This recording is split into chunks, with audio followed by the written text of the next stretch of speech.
saan ka punta? Dito lang kami. Bye-bye. Bye-bye. Uy, hindi ka pa. Hey. Bawal yan, bawal. Ayan, sana all mga kabayan, nakapasok din ko sa SM. Oh, sa Sa SM Bacolod ho ito. Oh, papayag ka ng operahan. Di ko po alam. Di pa rin daw niya alam mo, mga kabayan.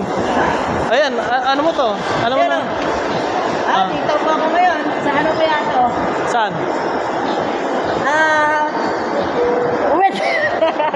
Nasa SM pa. Sana Ayun, all wala nasa kasama. SM eh. Oh. Grabe. Ganda ng SM dito. Naka-SM si Imok, oh. Grabe talaga si Imok. Ayun. Ito tayo pupunta mo po. Ayan, iyo. Pagka, kailang hindi ka naman pwede sa salamin. Sa iyo. Oo. Pili ka lang, Ivan. Huwag na, di ako marunong tumingin sa oras sa relo. Ayaw mo bumili ng relo? Anong gusto mong bilhin? Ayun na lang, malaking relo. Lagay mo sa katawan mo, yun ang malaki. Malaki ka relo? Oo.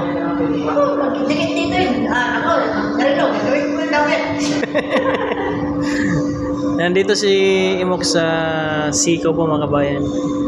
Para po itumingin ng relo. Kailang ang kanya daw bibilhin yung malaki po, mga kabayan.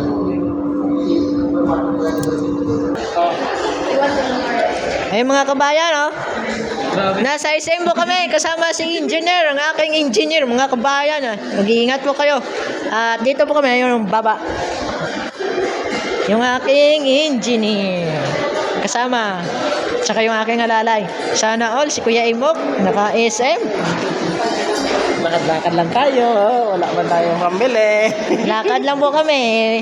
Wala po kaming pambili. Tingnan mo yan. Yan. Sinong, habang pinapanood mo yan, yung mga nasa baba, anong nasa isip mo? Oh. Sinong nasa isip mo? Wala. Yung nasa isip ko, ayun yung kotse, oh. Ayun yung kotse, oh. Yung sasakyan na yan. Oh, magpapa-opera ka na. Hindi, oh. Ayaw pa rin. Ayan. Ayun si GR, si GR, tingnan mo si GR. Ayun si GR. Nagtatago yung aking alalay.